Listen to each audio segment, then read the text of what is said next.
TV সহ ধার্মিক মহিলাটিকে কবর দেওয়া হলো।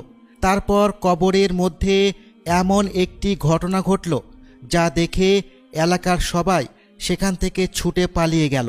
কিন্তু কেন, কি ঘটেছিল সেখানে, আর মেয়েটি কি এমন পাপ কাজ করেছিল? সম্পূর্ণ ঘটনাটি জানতে আমাদের সাথেই থাকুন। একটি ঘরের মধ্যে অনেকজন সদস্য ছিল, যারা প্রত্যেকেই সর্বদা টিভির সামনে বসে থাকত। ওই ঘরেই একজন পরহেজগার মেয়ে বাস করত। সে সর্বদাই কোরআন তেলাওয়াত করতে ভালোবাসত এবং কোরআন তেলাওয়াত করতে পছন্দ করত। একদিন সে বসে বসে কোরআন মাজিদ তেলাওয়াত করছিল। তখনই ঘরের বাকি সদস্যরা বসে বসে টিভিতে কোনো একটি নাচের প্রোগ্রাম দেখছিল। তখন বাকি সদস্যরা ওই মেয়েটিকে ডেকে বলে যে, টিভির মধ্যে একটি সুন্দর নাচের প্রোগ্রাম হচ্ছে, তুমি কোরআন তেলাওয়াত রেখে আমাদের সাথে এসে বসো এবং টিভিতে অনুষ্ঠানটি উপভোগ করো। তখন মেয়েটি কোরআন তেলাওয়াত না করেই নাচের প্রোগ্রাম দেখতে টিভির সামনে চলে যায় এবং সে কোরআন মাজিদকে অমর্যাদা করে। মেয়েটি যখন টিভির সামনে প্রোগ্রাম দেখা শেষ করে পুনরায় কোরআন তেলাওয়াত করতে যায়, তখন সে দেখে যে সেখানে কোরআন মাজিদের পাশে একটি টিকটিকি বসে রয়েছে এবং টিকটিকিটি এতটাই ভয়ঙ্কর ছিল যে তার মুখে সম্পূর্ণ রক্ত লেগেছিল।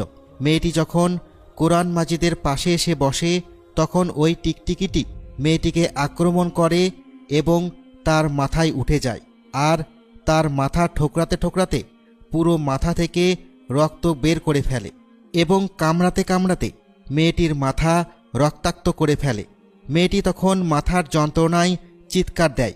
তখন পাশের রুম থেকে সকলে টিভির সামনে থেকে উঠে এসে মেয়েটির কাছে চলে আসে, আর এসে দেখে যে মেয়েটির মাথায় বেশ কিছু টিকটিকি ভর করেছে এবং একটা পর্যায়ে অনেকগুলো টিকটিকি মেয়েটির মাথা ঠোকরাতে ঠোকরাতে মেয়েটিকে একবারে মেরেই ফেলে।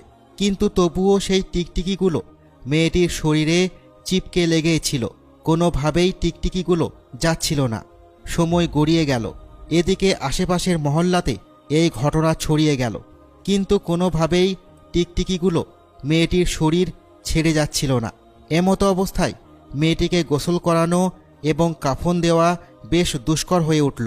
মেয়েটির পরিবারের সদস্যরা এমন দৃশ্য দেখার পর একজন মসজিদের ইমামকে ডেকে আনে এবং সম্পূর্ণ ঘটনাটি খুলে বলে।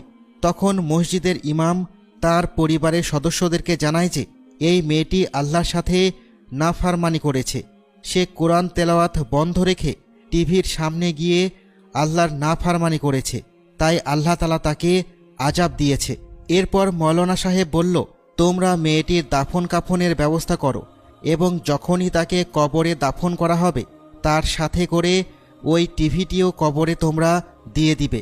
মৌলানা সাহেবের কথা মতো মেয়েটিকে গোসল দেওয়া হলো এবং তার দাফন কাফন সম্পূর্ণ করা হলো এবং যখনই তাকে কবরস্থ করা হলো তখন ওই কবরের মধ্যে টিভিটিও রাখা হলো এবং দেখা গেল যে মেয়েটির কবরের মধ্যেও আগে থেকে যে টিকটিকিগুলো ছিল সেই টিকটিকিগুলো টিভিটি দেওয়ার কারণে সরে গেছে।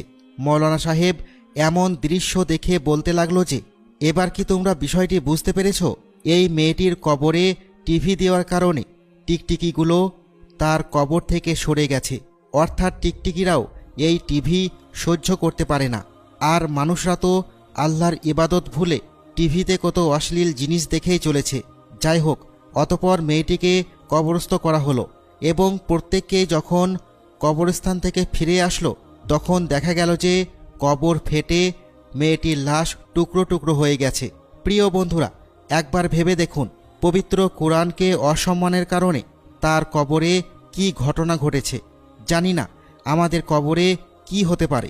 হে আল্লাহ, তুমি আমাদের সকলকে ক্ষমা করো এবং আমরা যাতে তোমাকে সন্তুষ্ট করতে পারি সেই তৌফিক তুমি দান করো। আমিন।